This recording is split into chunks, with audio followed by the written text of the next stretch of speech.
Today in this module, we are going to learn about one of the important aspects of econometrics. So you will find that after this module, you would be able to understand the concept of classical normal linear regression model, the normality assumptions of disturbance term, the probability distribution of disturbance term, the probability distribution of OLS estimates, the properties of OLS estimates under normality assumptions, and ultimately about the normal chi-square, T and F distributions. So let us now try to understand about the classical normal linear regression model.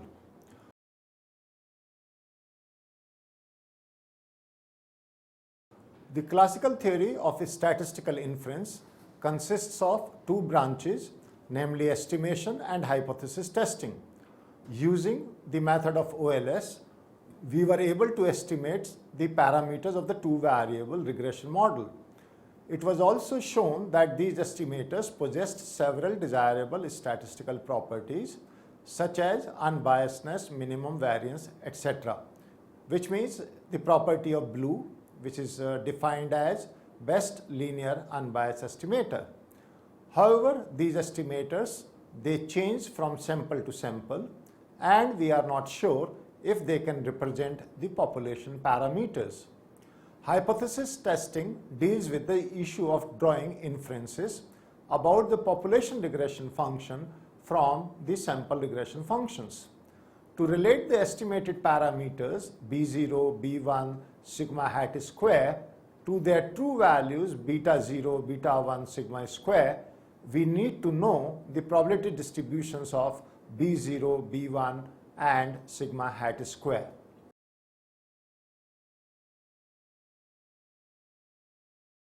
So let us look at the probability distribution of the disturbance term mu t, on which generally these distributions depend.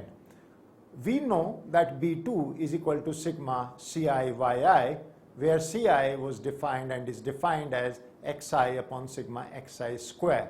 Now, since xi's are assumed to be non-stochastic and therefore fixed, B2 is a linear function of yi.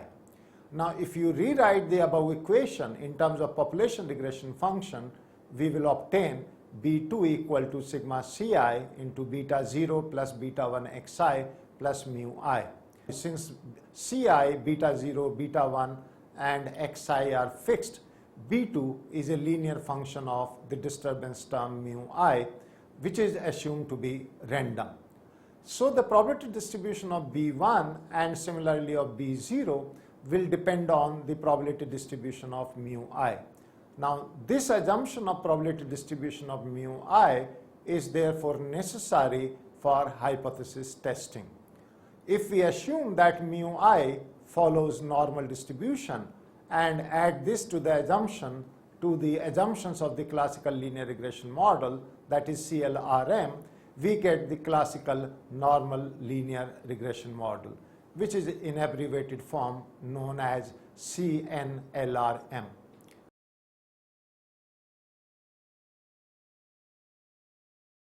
Let us look at the normality assumption for mu I. The classical normal linear regression model assumes that each mu I is distributed normally, where normality could be defined, and this is distributed with expected value of mu I minus expected value of mu I into mu j minus expected value of mu j equal to expected value of mu I j equal to 0. Which means we are assuming that covariance of mu I, mu j is 0. And mean or expected value of mu I is equal to 0. Variance we are defining as expected value of mu I minus expected value of mu I square is equal to expected value of mu I square is equal to mu I square. And variance is defined as we did it earlier, that covariance mu I, mu j is equal to expected value of mu I minus expected value of mu I into mu j minus expected value of mu j, which is equal to expected value of mu I j equal to 0, where I is not equal to j, because we are assuming that I and j are not equal. If they are equal, we get variance, and if they are not equal, we get covariance. Now, in a more compact form, the assumptions above can be stated as that mu I is distributed normally with mean 0 and variance sigma square. So this symbol which we have used here basically means distributed as, and n stands for the normal distribution. The two terms inside the bracket represents the mean and variance respectively. Now, since for the two normally distributed variables, zero covariance means that the two variables are independent of each other. So mu I and mu j are uncorrelated and independently distributed. Therefore, we can rewrite the above equation as mu I is distributed NID, in bracket we can write down 0 and sigma square. So this NID stands for normally and independently distributed. So let me repeat, we are saying that mu I is distributed with normally and independently with 0 mean and variance sigma square.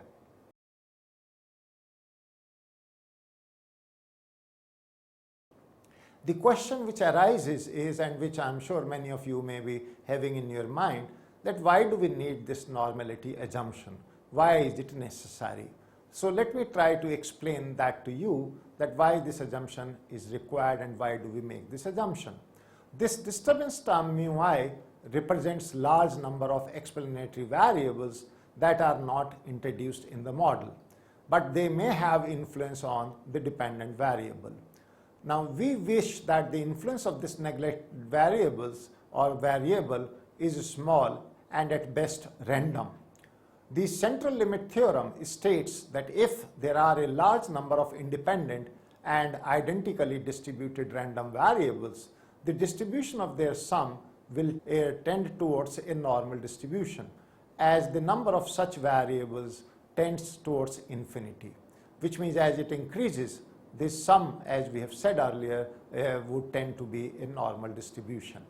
The CLT therefore provides a theoretical justification for the assumption of normality of mu I, because we have said each mu I is independently distributed. A less restrictive version of the CLT states that even if the number of variables are not very large or strictly independent, their sum may still be normally distributed. The third reason for this normality assumption is that the probability distribution of OLS estimators can be easily derived with the normality assumption of the disturbance term mu I, because we know any linear function of normally distributed variables is itself normally distributed. So since OLS estimators B0 and B1 are linear functions of mu I and mu I is normally distributed, therefore one can prove that the two OLS estimators B0 and B1 are also distributed normally. Another reason is that the normal distribution involves only two parameters, mean and variance. So it is comparatively a simple distribution, and it is also well known that its properties are well studied and it has wider acceptability, therefore we use normal distribution. We also know that for a small sample size of less than 100 observations, the assumption of normal distribution is important, as it helps us to derive the exact probability distributions of OLS estimators, but also enables us to use the T, F and chi-square statistical tests for regression models. You also would appreciate that we are saying normality could also be useful because in large sample size, T and F test can still be applied even if we don't assume that the disturbance term is normally distributed.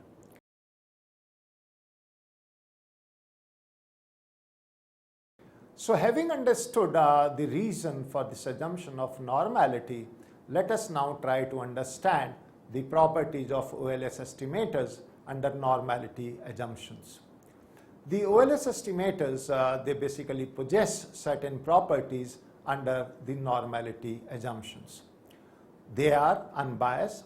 They have minimum variance among the class of linear estimators, which combined with the unbiasedness property means that they are efficient among these unbiased estimators.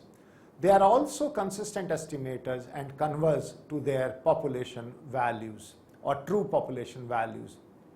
The fourth property under normality is that the OLS estimators B0 being a linear function of mu I is normally distributed with mean expected value of B0 equal to beta 0 and variance of B0 equal to say sigma B0 square is equal to sigma xi square upon n into sigma xi minus x bar square into sigma square, or variance of B0 is equal to sigma square B0 is equal to sigma xi square upon n sigma xi minus x bar square into sigma square. Or in a more compact form, it can be written as B0 is distributed normally with the beta 0 and sigma B0 square. Now this implies that the variable z, which is a standard normal variate, can be defined as z is equal to B0 minus beta 0 upon sigma B0, and it follows the standard normal distribution with zero mean and unit variance. Or in other words, z is distributed with mean 0 and 1 and is a standard normal distribution.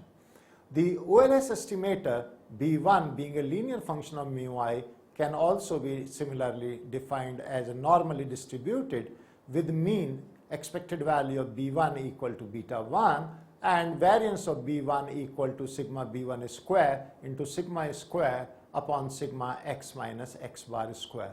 I am sure you are familiar with these results which we have discussed in our earlier modules also. Now, in a more compact form, this can be written as B1 distributed normally with mean beta 1 and variance sigma B1 square. Then the variable z, which is defined as z is equal to B1 minus beta 1 upon sigma B1, also follows the standard normal distribution. Now these can be represented in terms of graphs, and you will find that in figure 1 we have the distribution of beta 1 and the distribution of or beta 0. And similarly we can also have the distribution of a standard normal variate z for B0 and z for B1. Now you may also find that we can also define n minus 2 into sigma hat square upon sigma square is distributed as the chi-square distribution with n minus 2 degrees of freedom. That is, n minus 2 into sigma hat square upon sigma square is equal to n minus 2 into s square upon sigma square, and this is distributed as chi-square with n minus 2 degrees of freedom. So sigma hat square is nothing but the estimated value and sigma square is the true value. Now this knowledge of distributions will help us to draw inferences about the true sigma square from the estimated sigma hat square, which is also denoted as s square. The next property is that the OLS estimators B0, B1 are distributed independently of sigma hat square. Another property which is also important is that the OLS estimators B0, B1 under the assumption of normality have minimum variance in the entire class of unbiased estimators, whether linear or not. This result due to Rao is more powerful than Gauss-Markov theorem, which is restricted only to the class of linear estimators. So Rao theorem basically relates to both linear as well as non-linear estimators, and Gauss-Markov theorem relates to mainly the linear estimators.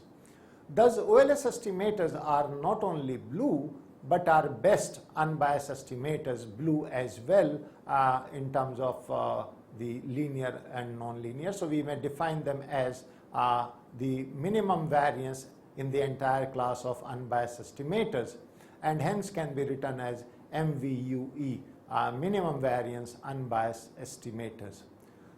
Let us conclude therefore, the assumption of normal distribution of disturbance term mu I enables us to derive the sampling distributions of B0 and B1 both normal and sigma hat square related to the chi square. Now this allows us to construct confidence intervals and conduct hypothesis tests. When we assume that mu I is distributed normally with mean 0 and variance sigma square, and yi being a linear function of mu I, we have in that case mu I is itself normally distributed with mean and variance given by.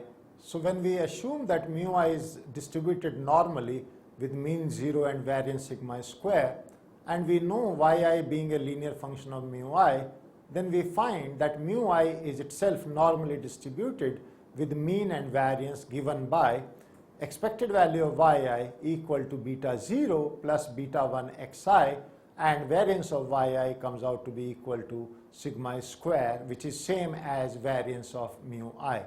So in other words, we may say that yi is distributed normally with mean beta 0 plus beta 1 xi and variance sigma square.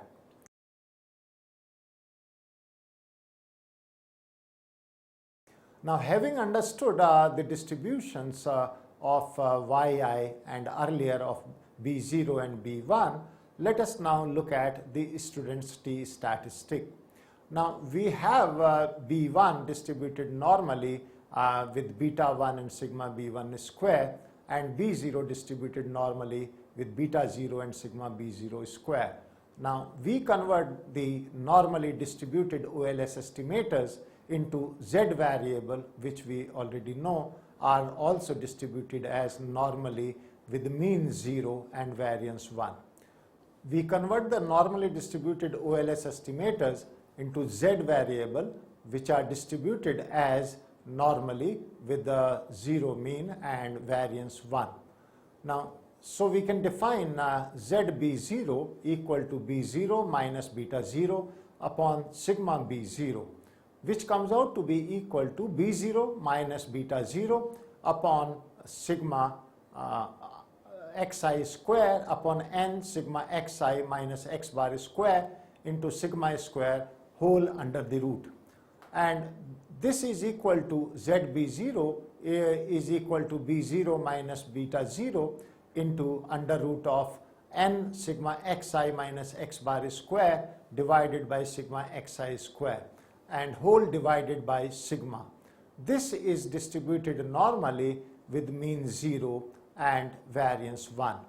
Similarly, we can define zb1 equal to b1 minus beta 1 upon sigma b1 and is equal to b1 minus beta 1 upon under the root sigma square upon sigma xi minus x bar square, which we had defined as variance, and we have the under root now.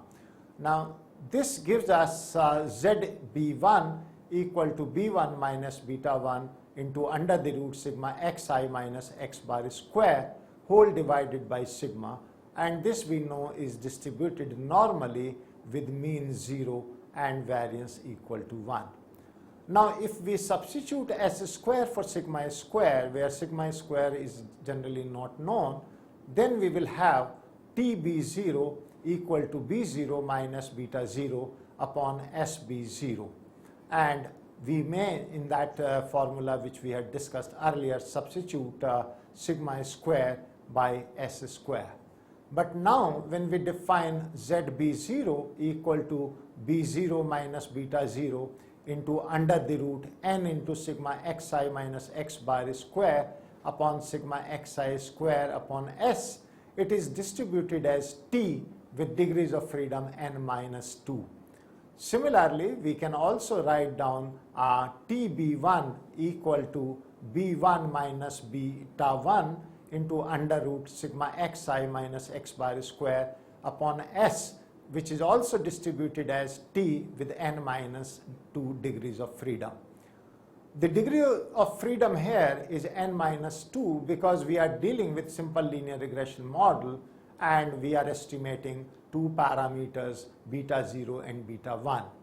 Now we get the distribution because the numerator is a standard normal variable and denominator is a chi-square distribution. I'm sure you would recall that S square is equal to sigma EI square upon n minus 2, which is a sum of n minus 2 independent chi-square variables, and so S square itself is distributed as chi-squared with n minus 2 degrees of freedom.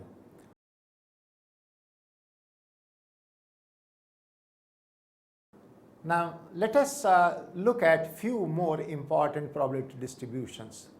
We look at very few important probability distributions which will be used extensively for statistical inference of OLS estimates. Now the first important, which we have already discussed in detail, and again I am trying to briefly remind you about it, is the normal distribution. So normal distribution, as you all know perhaps, is the most popular probability distribution with bell-shaped figure. A normally distributed random variable x has the following probability density function, which is that fx is equal to 1 upon root 2 pi sigma into exponential x minus mu square upon 2 sigma square, and the value of x lies between minus infinity and infinity, or infinite and minus infinite to plus infinite. Now in this distribution you will find that u and sigma square are parameters of the distribution and they represent mean and variance respectively. The normal distribution is shown in the figure, and you can see is a bell-shaped distribution. But in this bell-shaped distribution, the peak or the central point is at the mean, which we have denoted by mu, and as you increase the variance or as you go to the right and to the left, you will find that the interval basically increases from 68% to 95% to 99.7%, which is given by mu plus minus 1 sigma, mu plus minus 2 sigma, and mu plus minus 3 sigma. Now let us repeat and understand what are the properties of the normal distribution. Some of the important properties are that the distribution is symmetrical around its mean value. The area under the normal curve that lies between the values of mu plus minus sigma, as the figure also shows, is approximately 68%. Between mu plus minus 2 sigma is approximately 95%, and between mu plus minus 3 sigma is 99.7%. Another property which is very important is we can obtain a standardized normal variable z from a given normally distributed variable x with mean mu and variance sigma square as follows, which is that z is equal to x minus mu upon sigma square. I am sure you know we have used it earlier in our module today itself.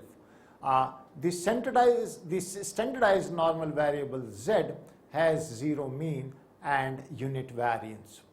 The probability distribution function of the standardized normal variate therefore is very simple and is as follows.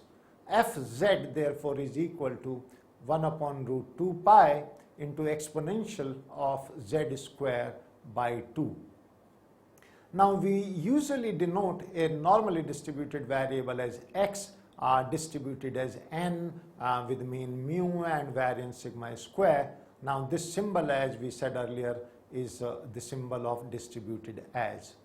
And similarly, we can write down the distribution for a standardized normal variable z, which would be, in this case, z is distributed normally with mean 0 and variance 1, or which is also known as unit variance. Another important property in a normal distribution is a linear combination of normally distributed variables is itself normally distributed. In terms of formulas and variables, let's try to understand it. So let's say that x1 is distributed normally with mean mu 1 and variance sigma 1 square, and similarly x2 is distributed normally with mean mu 2 and variance sigma 2 square, and suppose both of them are independent variables. Then the linear combination of both the variables can be written as follows, which is y is equal to ax1 plus bx2, where a and b are constants. We can then show that the distribution of y is normal and its mean is equal to a mu 1 plus b mu 2, and the variance is equal to a square sigma 1 square plus b square into sigma 2 square.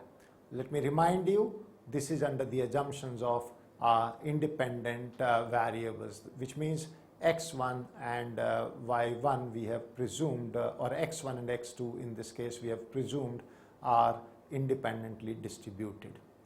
Let us look at another property, which is of central limit theorem. We have briefly discussed or mentioned about it earlier. So suppose x1, x2, xn represent random variables which are independent of each other, and all of them have the same distribution in terms of probability, and let's presume expected value of xi is equal to mu and variance of xi is equal to sigma square. Then the sample mean tends to be normal distribution with the mean mu and variance sigma square as the number of observations increases to infinity. In terms of symbol, it can be written as x bar is distributed with mean mu and variance sigma square by n, as n tends to be infinite or infinity. Now consider a random variable. What is a random variable? That you know. So let us consider z is equal to x bar minus mu upon sigma by root n, which is same as root n into x bar minus mu upon sigma. The random variable will tend towards standard normal.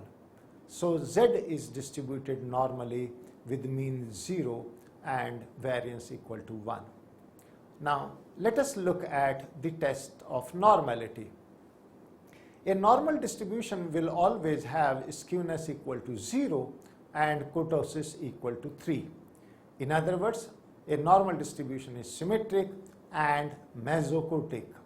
So to find out if a distribution departs from normal distribution, we need to check if the computed values of skewness and kurtosis are different from 0 and 3 respectively.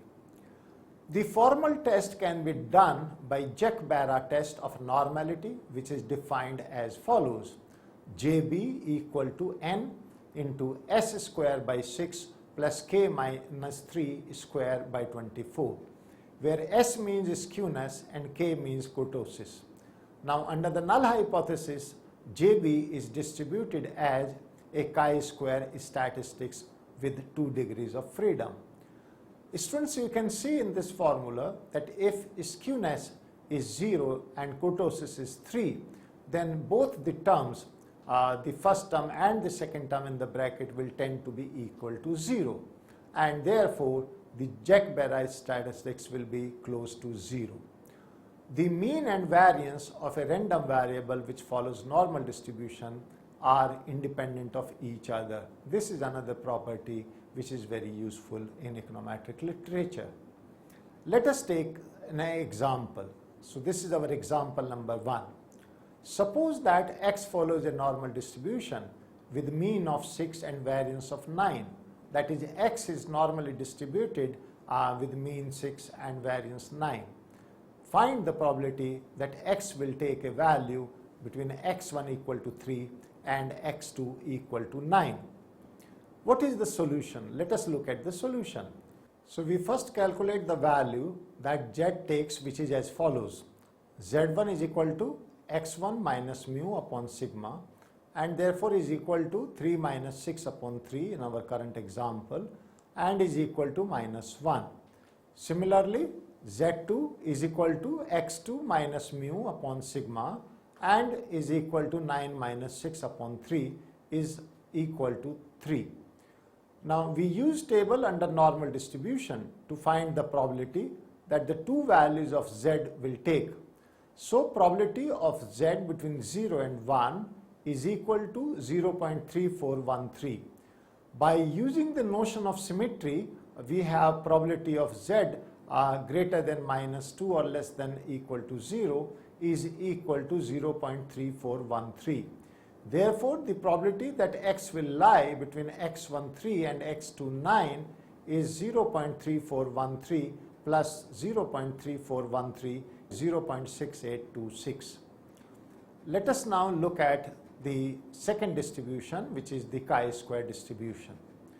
Now, if z1, z2, zk represent an independent standardized normal variable, that is z is equal to or z is distributed normally with mean 0 and variance 1, then the quantity v equal to z1 square plus z2 square, z3 square up to zk square is said to possess the chi-square distribution denoted as chi-square k with k degrees of freedom. Here, degree of freedom means the number of independent variables that are summed up to make the quantity v. The chi-square distribution is shown in our figure 3, where you have the density on the y-axis, which is fx square or f chi square, and on the x-axis we have chi square. And what we observe is that as the value of k increases, the distribution becomes more symmetrical. So let us now look at the properties of chi-square distribution. The chi-square distribution has a skewed distribution, and the degree of skewness depends on the degree of freedom. When the degree of freedom are less, the distribution is highly skewed to the right, and the distribution becomes more symmetrical as the degrees of freedom increases. And when the degree of freedom exceeds 100, the variable which is under root 2 chi square minus under root 2 k minus 1 becomes a standardized normal variable where k is the degree of freedom. The second property is that the chi-square distribution has a mean k and variance 2k, where k is again the degree of freedom. The third and the final property is that for two independent chi-squared variables z1 and z2 with k1 and k2 degrees of freedom, their sum, that is z1 plus z2, is also a chi-square variable with degrees of freedom equal to k1 plus k2, which means the sum of their degrees of freedom. Let us take an example. Example 2. Find the probability of getting a chi-square value of 32 or greater, given that the degree of freedom is 14. Let's look at the solution now. Using the table from chi-square distribution, we find that the probability of getting a chi-square value of 31.3193 or greater for a degree of freedom of 14 is 0.005. So, the probability of getting a chi-square value of 32 or greater is less than 0.005, which is a small probability indeed. Let's now move on to another distribution, which is known as student's t distribution. Now suppose Z1 is a standardized normal variate, that is Z1 is distributed normally with mean 0 and variance 1, and Z2 is another variable which follows chi-square distribution with k degrees of freedom. And if both Z1 and Z2 are independent of each other, then the variable t could be defined as Z1 upon under root Z2 by k. Now this is equal to Z1 under root k upon under root Z2. Now this follows student's t distribution with k degrees of freedom. It is usually denoted by tk, and t with a subscript k, where k denotes the degrees of freedom.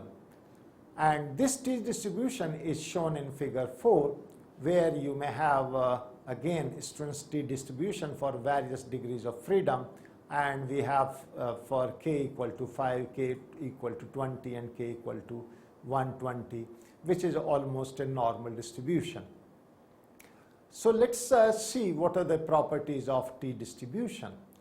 The t distribution is also a symmetrical distribution and therefore is similar to the normal distribution. However, it is flatter than normal distribution, but as the degree of freedom increases, normal distribution approximate t distribution, or I should say t distribution approximates normal distribution. The t distribution also has a mean of 0 and variance of k upon k minus 2. Let's look at example on this, which is our example 3. So when the degrees of freedom is 21, what is the probability of getting a t value of let's say about 2 or greater, b about minus 2 or smaller, and c of modulus t of about 2 or greater value. Modulus t denotes the absolute value. The solution is that the probability of getting a t value of about 2 or greater when degrees of freedom is 21 is about 0.025, which you can see from the table of t distribution. Now, since t distribution is symmetric, the probability of getting a t value of about minus 2 or smaller when the degrees of freedom is 21 is about 0.025. So the probability of getting modulus t value of about 2 when the degree of freedom is 21 is about 0.05, and which we may say is the double of 0.025, which is 0.025 into 2. Let's now look at another important distribution, which is the F distribution. Now in F distribution, suppose we have two independently distributed chi-squared variables, namely z1 and z2, whose degrees of freedom are k1 and k2 respectively. Then we can define the variable f equal to z upon k1 whole divided by z2 upon k2, and it follows Fisher's F distribution with k1 and k2 degrees of freedom. Now it is usually denoted by f k1 k2, where k1 denotes degrees of freedom of numerator and k2 denotes degrees of freedom of the denominator. The figure for F distribution is shown in figure 5, and you can again see that we have different graphs for different degrees of freedom, and as the degrees of freedom of both k1 and k2 increases, the distribution again tries to be normal. So what are the properties of F distribution? Let's see them one by one. The first property is that the F distribution is similar to chi-square distribution and is skewed to the right. The F distribution approaches normal distribution as k1 and k2 gets larger. We also can say that the F distribution has a mean of k2 upon k2 minus 2 for k2 greater than 2, and variance is equal to 2k2 square into k1 plus k2 minus 2 upon k1 into k2 minus 2 whole square into k2 minus 4, and this is for k2 greater than 4. An F distribution with 1 and k degrees of freedom is equivalent to the square of t distribution with k degrees of freedom. In other words, t square with degrees of freedom k is equal to f1k. Now, there also exists a relationship between f and chi-square distributions. If the denominator degrees of freedom of F distribution k2 is large enough. That is, k1 into F is distributed as chi-square k1. Note that all the three distributions, T, F and chi-square distributions, are related to normal distribution. They all tend to approach the normal distribution when the degrees of freedom get larger and larger. Example 4. Find the probability of getting a F value of about 1.6 or greater when k1 is equal to 10 and k2 is equal to 8. Answer: from the F table we can see that the probability is equal to 0.025. 0.25. Give a numerical example to show that K1F is approximately equal to chi square K1 when K2 is large. The answer is, suppose K1 is equal to 20 and K2 is equal to 200. The critical value of F is 10%, or at 10% is 1.46. So K1F is equal to 20 into 1.46 equal to 29.2. From the chi-square table, the current chi-square value at 10% for degrees of freedom equal to 20 is given by chi-square 20. In the bracket we can write down alpha, which is 10%, equal to 28.412. Now, having understood this, we move on to another important distribution in statistics and econometrics. It is Bernoulli distribution. A random variable x follows Bernoulli distribution if its probability density function is as follows, which is that probability x equal to 0 is equal to 1 minus p, and probability x equal to 1 is equal to p, where p is equal to between 0 and 1 and is also known as the probability of success of a particular event. Now, for such a variable, expected value of x is equal to 1 into probability x is equal to 1 plus 0 into probability x equal to 0. This comes out to be equal to p. Similarly, variance of x is equal to p into q, where q is equal to 1 minus p and is defined as the probability of failure. So q is the 1 minus p. Another distribution is the binomial distribution. Now, let n represent the number of independent trials, each of which results in a success with probability p and a failure with probability q, which is equal to 1 minus p. The number of successes in n, number of trials, is represented by x.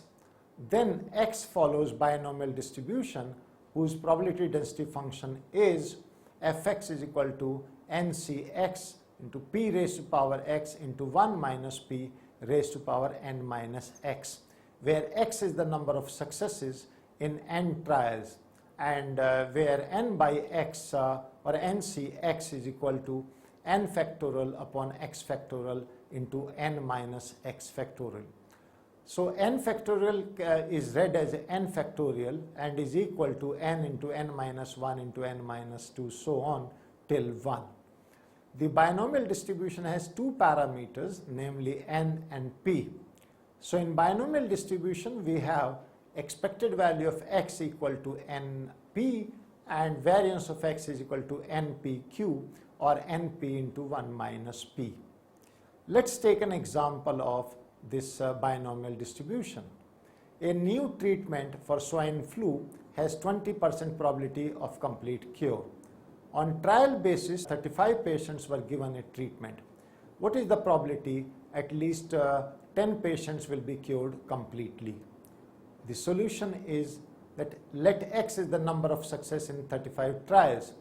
We need to find probability of x greater than 10.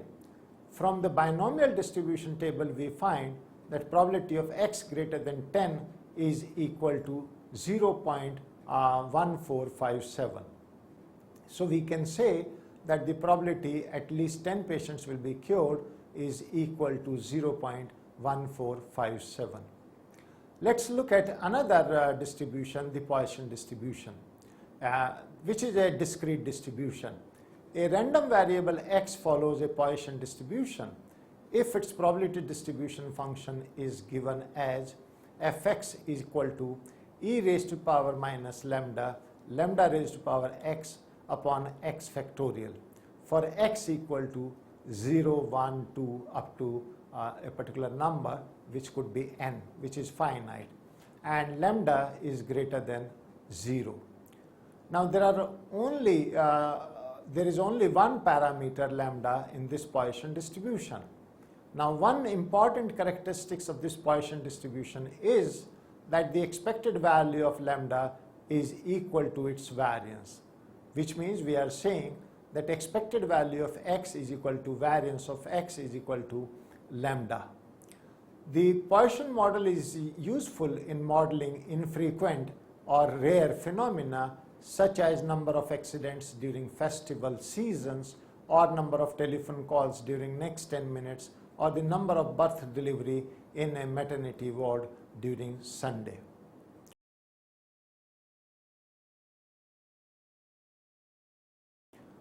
After discussing all these distributions, let us now try to take stock and summarize our entire discussion. We have studied the classical normal linear regression model in this chapter.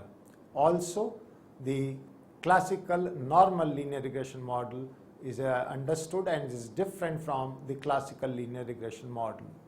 Under the CNLRM model, the disturbance term mu I entering the regression model is assumed to be normally distributed. We have also learned that the CNLRM does not require any assumption about the probability distribution of mu I. It only requires that the mean value of mu I is 0 and its variance is a finite constant. We have also learned that the central limit theorem provides the theoretical justification for normality assumption. According to CLT, if x1 to xn be a random sample and expected value of xi is equal to mu and variance of xi is equal to sigma square, then the distribution of random variables Zn is equal to under root n into x minus mu upon sigma, and it converges to standard normal, which is with mean 0 and variance 1 as n increases to infinity.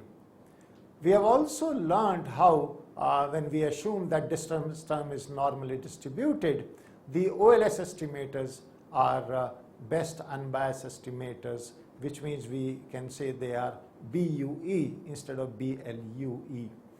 The OLS estimators under the normality assumption follow well-known probability distributions. The OLS estimators of the intercept and the slope are themselves normally distributed, and the OLS estimator of the variance of mu t is related to the chi-square distribution. The normal distribution we have seen is the most popular probability distribution and has a bell-shaped picture. The other important distributions we have learned include chi-square distribution, student's tree distribution, F distribution, the Bernoulli distribution, the binomial distribution, and in the end, the Poisson distribution. Thank you, students. Thank you very much.